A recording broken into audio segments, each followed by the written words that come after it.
All right, welcome back, guys, to part two of the three-part series for the 2026 Handyman Pricing Guide.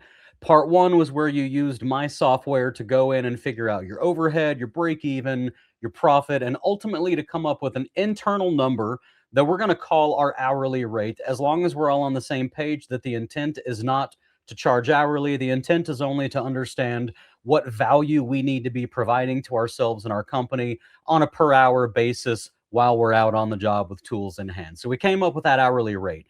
Part two, I'm going to take you into another piece of software that's directly tied to that first piece of software, where we're going to start building out our actual rate book. And we're going to utilize that hourly rate from part one as a starting place for us to build this rate book. But building the rate book is also where you're actually going to see how and when we can and should charge more than just that simple hourly rate while we're on the job. Because I want to be very clear, if you learn nothing else from me, I've said from the very beginning of this channel, don't charge hourly.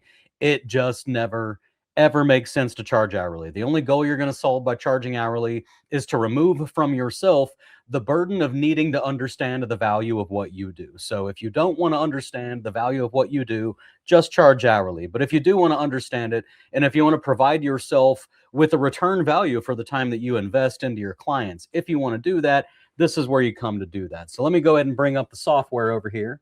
Okay, here we are at bulletproofhandyman.com. And by the way, you do need to be logged in for this tool to work, because the intent is that you're going to come back and work on this piece by piece, and you're going to update it and upgrade it over time. And it's going to remember everything that you've done across sessions. And the only way it can do that is if you're logged in. So come over here to the Tools tab at the top, or you can click on Free Digital Tools right here, and then we're going to open up the Rate Book Builder.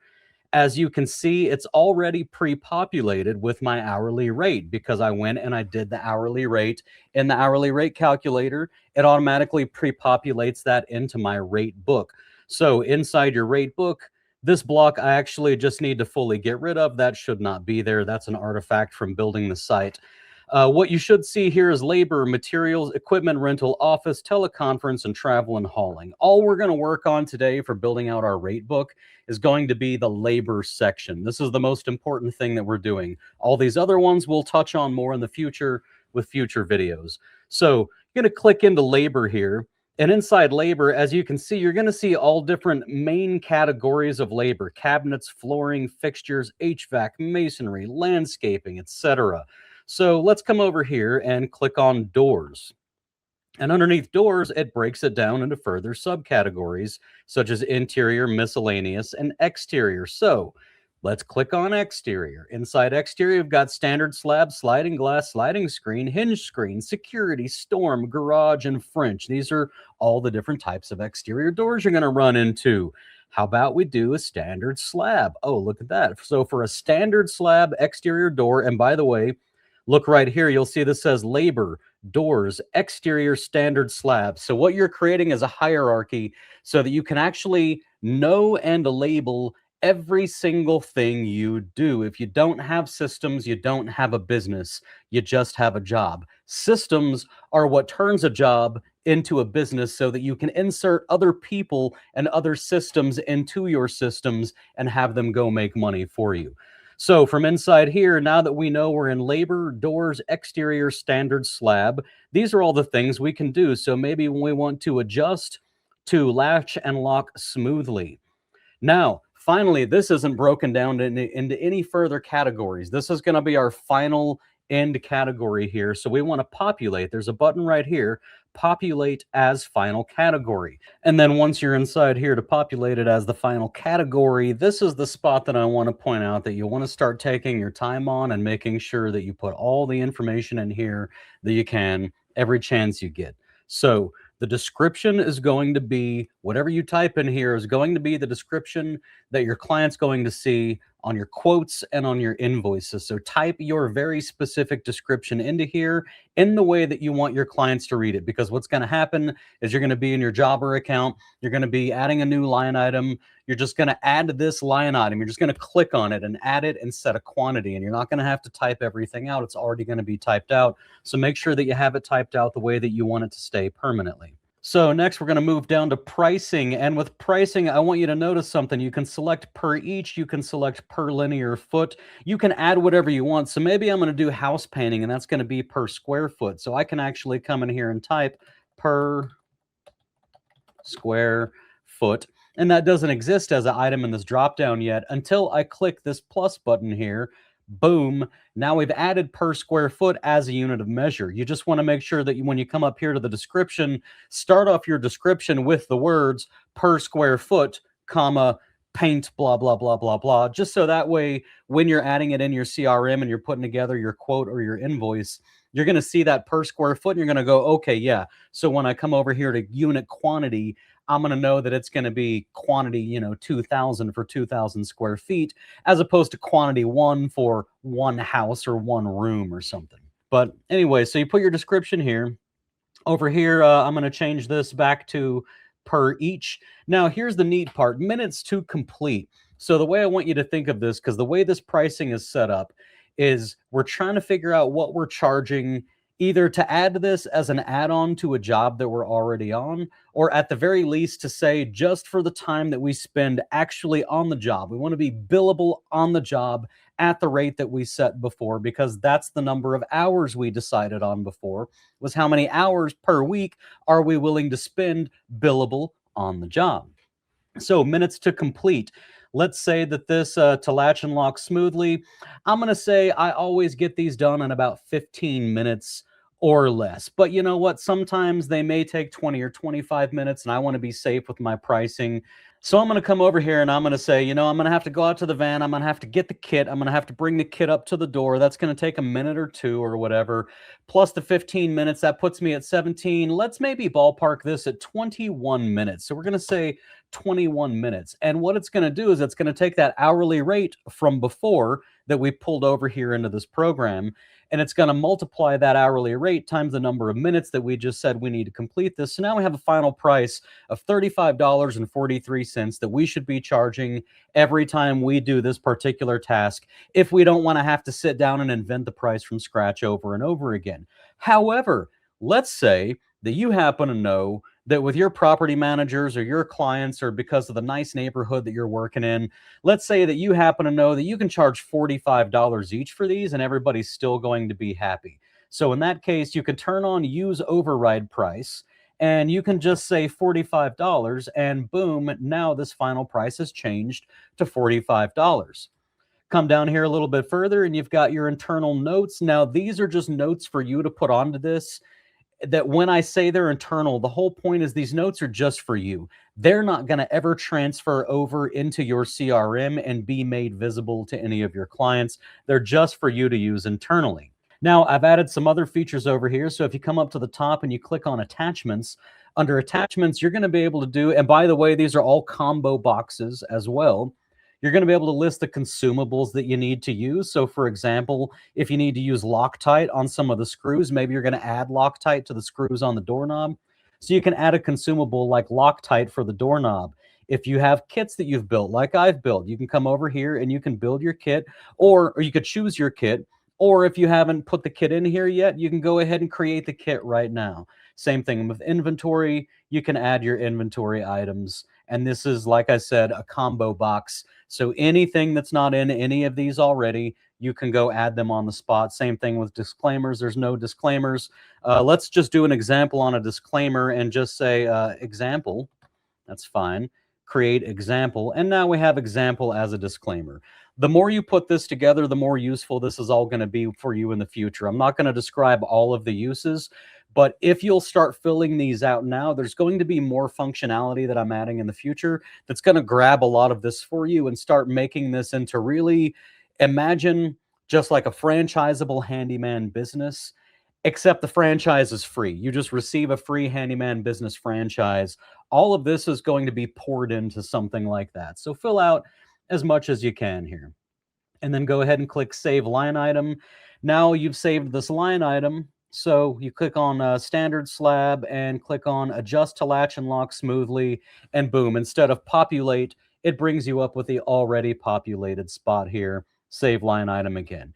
Now I want you to notice how some of these have these green check marks and the green borders around them. What the green means is that you have approved this. So let's go back and say doors, interior, bifold. As you can see, all of these actually are green, but I can unselect these and now they're not green anymore. What the green is going to mean is when you ultimately go to export this entire database up into your Jobber account, when you do that, everything that has been approved that has that green check mark and the little green border, those are all things that you personally have approved. Those are going to be what uploads into Jobber. Anything that you haven't approved will not upload into Jobber. So you can choose to just select everything. In fact, let me take you all the way back into approve all. See this button here at the top? Approve all. If you want to, you can just click approve all. And when you do that, it's just going to approve everything. It's going to throw every single thing all the way up into your CRM. I think it's 800 or 900 items that I have in here at the moment. And they'll just be there as placeholders. Or you can only do the ones that you want to approve here, however you want to work it. But you can approve all. Just know that when you click this button to export to Jobber, when you click this button, it's only going to export whatever you have personally clicked that button on and approved. So I don't want to complicate things too much, but I will point out that you can click into these master listings for unit of measurement, consumables, kits, inventory, and disclaimers, and you can start building these out on your own time as well. You can add categories anytime you want to add categories, even these top level master categories. And from inside all of these, if you want to add a new category under labor, you can add one. If you want to add a new category just under window coverings and accessories, you can add a category. You can add final cards. You can fully customize this as much as you would like to fully customize this. Click all the way back to the beginning of the rate book, and you can go into your materials, your teleconference, office equipment, rental, travel, and hauling. I think you can kind of see how these work, so you might be able to just figure these out on your own. But like I said, I'll do more videos on building these out in the future as well. So the next step we want to look at now is, let's say you've gone in here and you've done maybe 20 jobs this week, and all 20 of those jobs you did like you should have. You came in here, you opened up labor, you found the category, you clicked all the way down into the category until you found replace wireless push button doorbell. Labor, comma, electrical, comma, doorbells, comma, wireless, comma, replace wireless push button. Populate as final category. You filled out all the final category. You filled in all of the inventory, the kits, the consumables, the disclaimers, and everything, and you saved it and you approved it, and it's all ready. The next thing you're going to do, you got those 20 done this week, and you said, you know what, let me upload this all into my Jobber account today. So you're going to click this export to Jobber button. And as you saw, it just exported everything out to this file for Jobber. So the next thing I'm going to do now is I'm going to take you into my Jobber account, and I'm going to show you how to go import all of this into your Jobber account. And by the way, you can come in here. You could just go to bulletproofhandyman.com right now. Go into the rate book right now. You can click approve all right now, export to Jobber right now, and upload all of these, and at least have a blank database inside Jobber with all of the titles ready for you to fill out. So let's go ahead and bring up Jobber. Now here we are inside my demo Jobber account, and I'm going to come up here to this gear icon. I'm going to go into settings, and under settings, I'm going to come down here to products and services. And then I'm going to scroll all the way to the bottom. And as you can see, these are already uploaded because I've already been messing with this. Labor, appliances, dishwasher, replace drain line, replace power cord. But for you to get these into your account, you're going to come down here to the bottom where it says import products and services. And you're going to click import CSV, select CSV file.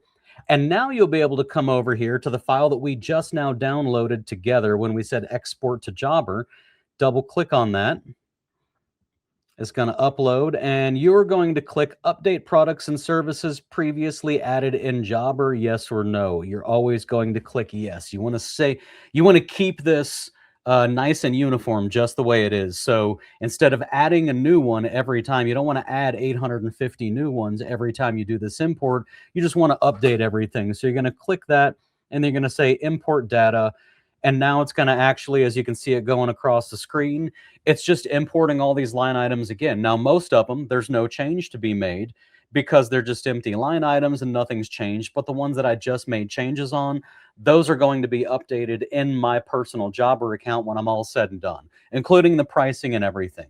So we'll give this just a minute to finish, and then I'll show you how you actually utilize these inside Jobber. All right, 892 items processed. So inside Jobber, let's just do an example. We'll say create quote and create new quote. And we're going to choose our client name. We'll do Fancy Nancy. Of course, these are all fake. This is my demo account. I'm not showing you my real client's accounts. Select a property. We'll just go ahead and select this property. Forget about all this at the top. Y'all can come to my webinars. And by the way, I do free webinars for how my workflow goes down inside Jobber. If y'all want to go to bulletproofhandyman.com, you should be able to find one of those webinars to sign up for, and I'll show you how I do this.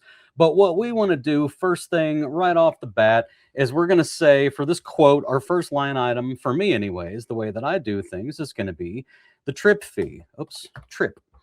Now, all the line items that you've put in here, they're all going to just auto-populate when you try to add a line item. So right away, this is going to come up with one that I've put in here in the past, which is trip fee, comma, move out. And it basically just specifies that this $125 fee, this covers everything except the time on the job. So as you can see, what we've done is we've built these line items that only cover the time we're spending on the job to get these line items done. And then over here, we're charging the trip fee for the move out that covers all the time we spend off the job. So now all of our time is covered. And then we want to say, and this is just me, I always do the optional line items. You have to have either the Connect or Grow plan. I can't remember which. I've always been on the Grow plan, even from like way back before I was an ambassador with Jobber. But add optional line item. And let's say we want to do a doorstop. And know that I have some other older line items in here. But let's say DOORS, doors, labor, comma, doorstop, comma, install. So I'm going to click on that, and then it's $8 each. Quantity, maybe there's 6 of them. Description's already filled out. And then the next thing I'm going to do is I'm going to click Add Optional Line Item again and say DOORS. And this time I'm going to do Materials Doorstop, $5 each. And since I did 6 for labor, I'm going to make sure that I do a quantity 6 for materials. And boom, that's all I got to do. I just move on to the next line item. By the way, you can see this total down here says $125. All you've got to do to get it to include these door stops is click on recommend item, and then it'll include the pricing. So this original trip fee, comma, move out, this is not an optional line item. So it's automatically down here. And then anything that you make an optional line item, you just click that on or off. And like I said, if y'all want to learn more about how to use Jobber, just come to one of my webinars for that, or go watch a bunch of videos that I made on it. And this is how this works. So let me bring the rate book back up just to show y'all once more. So if you're going and doing something and you want to do, maybe you're doing a new job and you've never populated it before, and we'll just pick, I don't know, let's type in window. It's going to show everything that has anything to do with windows. Seal window exterior for leaks. Believe it or not, I actually do a lot of those. A lot of times you get leaking around windows. Down here in Tucson, it's because the stucco has pulled away from the edge of the window, and you've got to seal that up. So whenever that happens and you've got a new one that you've never done before, you just go ahead and type it into the search bar here and click on it, and then come down here, click populate as final category. And as I showed y'all before, your description goes here. You could do your unit of measurement. It'll give you your price based on the number of minutes that you put in there for it. You can set an override price if you want to set an override price. You can put internal notes in, and you can come over here to attachments and start making some really good lists for what consumables, what kits, what inventory items, and what disclaimers go along with each job, because I will be building this out into an even bigger, better, and more useful tool for you in the future. And then all of your pricing information lives right here. So the next video, the third part of the 3-part series, is going to just be me showing you how I pull all of this together for my actual pricing. And I do want to point out, in case I didn't mention it enough times already, I've done a 2025 pricing guide. I've done a 2024 pricing guide. I've done other videos on pricing, all of which approach pricing from a different perspective, from a different angle, for a different purpose. I do highly recommend, to get a full grasp on pricing, go watch each of those videos. They're all very different from the others. They all contain a lot of valuable information, but I can't just talk your head off about every single thing I know for 3 hours straight on one video, which is why we're doing it this way. So with all that being said, I love you guys. I hope you're out there killing it, and I'll see y'all on the next one.